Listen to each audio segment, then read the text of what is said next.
Alléluia, alléluia, que l'Éternel soit béni et que chacun de nous soit béni, que la parole de Dieu nous bénisse. Et nous étions en train de parler d'un sujet concernant qui l'homme est. Qui est l'homme? Qui est l'homme avec grand H? Et quand nous parlons de l'homme avec grand H, nous parlons de l'homme, c'est-à-dire le mâle humain et de la femme.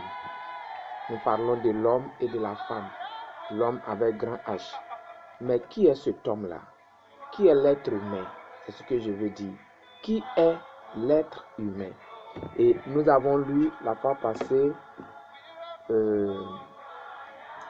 nous avons lu Genèse 1 à partir du verset 25 jusqu'au verset 28. Il est écrit et je relis.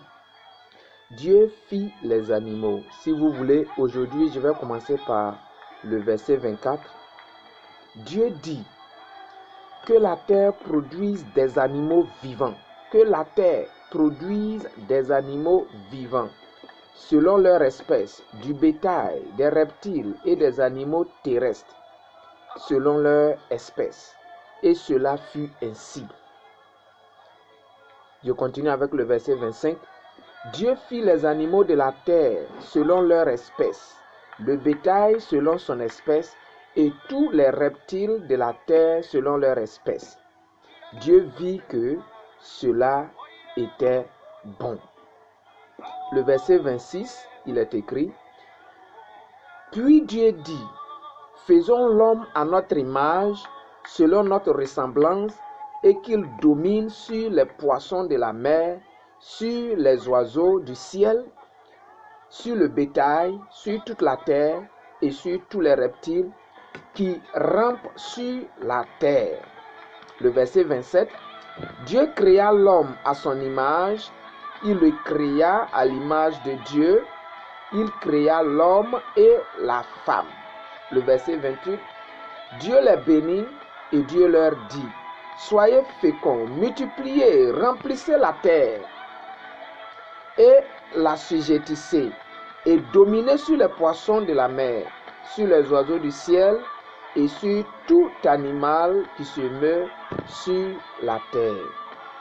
Ici, nous avons au préalable dit que juste après la création des animaux, Dieu a décidé de créer l'être humain, l'homme avec grand H.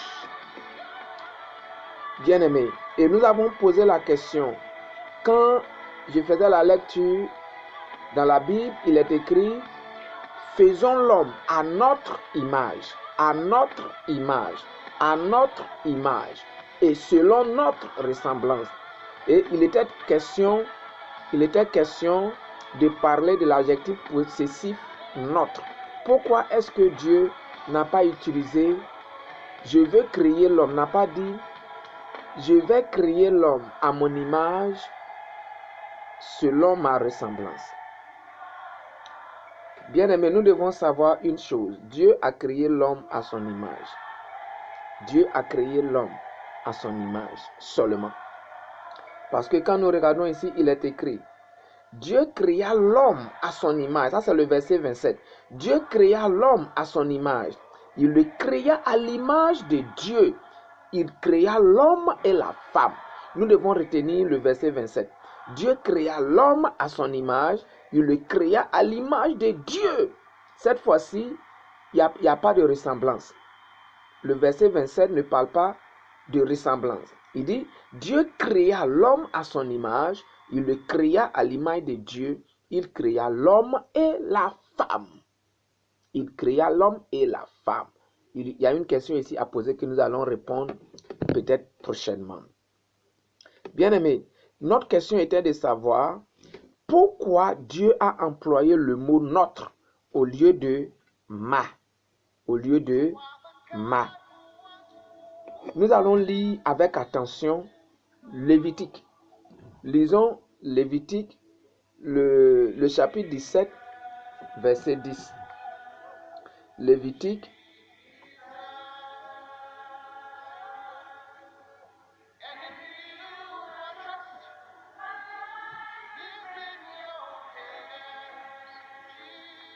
Nous allons lire Lévitique, le chapitre 17, bien sûr. Le chapitre 17, à partir du verset 10. À partir du verset 10, il est écrit: si un homme de la maison d'Israël ou des étrangers qui séjournent au milieu d'eux mange du sang d'une espèce quelconque, je tournerai ma face contre celui qui mange le sang et je le retrancherai du milieu de son peuple. Car l'âme de la chair est dans le sang. Je répète, car l'âme de la chair est dans le sang. Je vous l'ai donné sur l'autel, afin qu'il servît d'expiation pour vos âmes. Car c'est par l'âme que le sang fait l'expiation. Le verset 12. C'est pourquoi j'ai dit aux enfants d'Israël, personne d'entre vous ne mangera du sang, et l'étranger qui séjourne au milieu de vous ne mangera pas du sang. Le verset 13. Si quelqu'un des enfants d'Israël ou des étrangers qui séjournent au milieu d'eux prend à la chasse un animal ou un oiseau qui se mange, il en versera le sang et le couvrira de poussière. Le verset 14. Car l'âme de toute chair, c'est son sang. Qui est en elle. C'est pourquoi j'ai dit aux enfants d'Israël, vous ne mangerez le sang d'aucune chair, car l'âme de toute chair, c'est son sang. Quiconque en mangera sera retranché. L'âme de toute chair, c'est son sang. L'âme de toute chair, c'est son sang.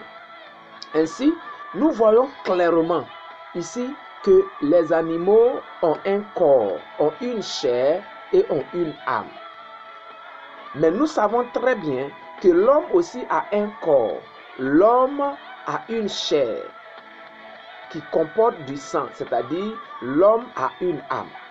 L'homme a un corps comme un animal, l'homme a une âme comme un animal. Mais l'homme a un esprit. Et quand la parole de Dieu dit, Dieu créa l'homme au verset 27, Genèse 1, à partir du verset 27, il dit, Dieu créa l'homme à son image. Il le créa à l'image de Dieu. Il créa l'homme et la femme. Pourquoi il le créa à l'image de Dieu? Parce que Dieu lui a donné son esprit. Et Dieu est son esprit est lui-même. Et si l'homme a reçu l'esprit de Dieu, l'homme devient une créature à l'image de Dieu. Maintenant, lisons Ecclésiaste 3, le verset 18. Ecclésiaste 3, le verset 18.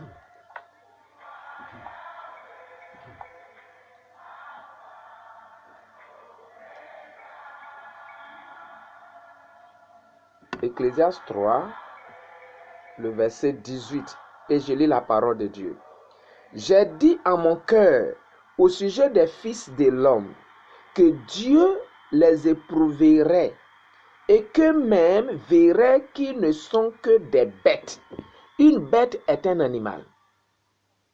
Ici, la Bible nous dit que l'homme doit savoir qu'il est une bête, un animal.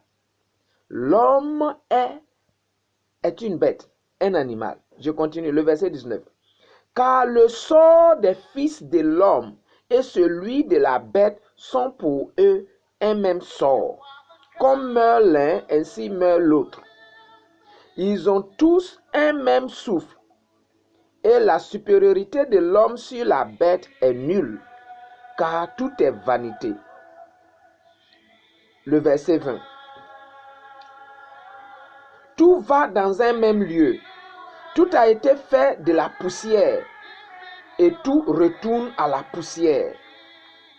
Qui sait si le souffle des fils de l'homme monte en haut et si le souffle de la bête descend en bas dans la terre? Bien-aimé, il est ici clair que Dieu était en train de parler à des âmes qu'il avait déjà faites. Dieu parlait déjà à des âmes qu'il avait déjà faites. Dieu ne gaspille rien. Quand Dieu a fait Adam, il n'a pas créé Ève comme il a créé Adam. Parce que Adam existait déjà. La base existait déjà.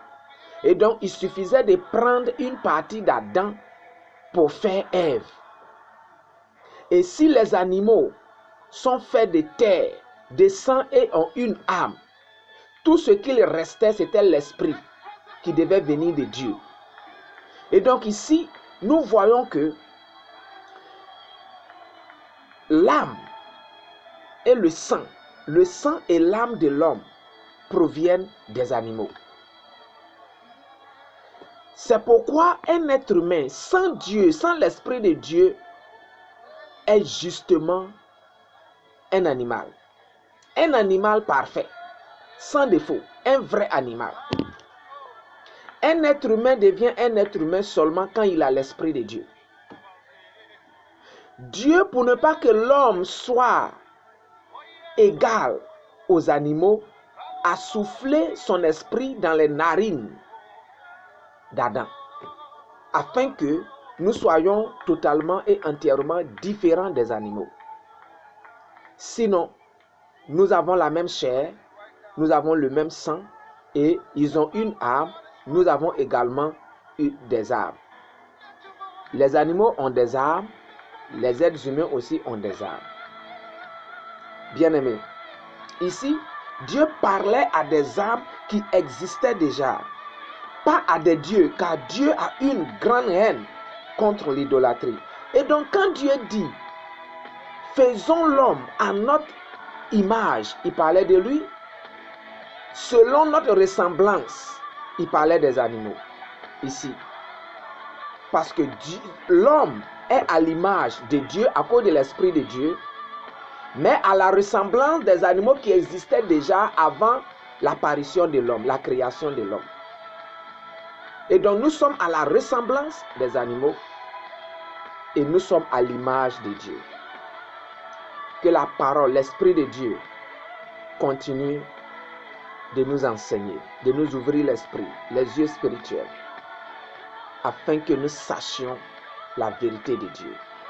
Que la parole de Dieu véritable te bénisse et glorifie Dieu dans ta vie. Au nom puissant de Jésus-Christ. Amen. Bien-aimés, ce que j'aimerais savoir, une autre question est que, où était la femme quand l'homme fut créé? L'homme a été créé avant la femme. Mais où est-ce que la femme était? Après la création d'Adam, où était la femme? Elle était quelque part. Répondez à cette question et que Dieu vous bénisse au nom de Jésus. Amen.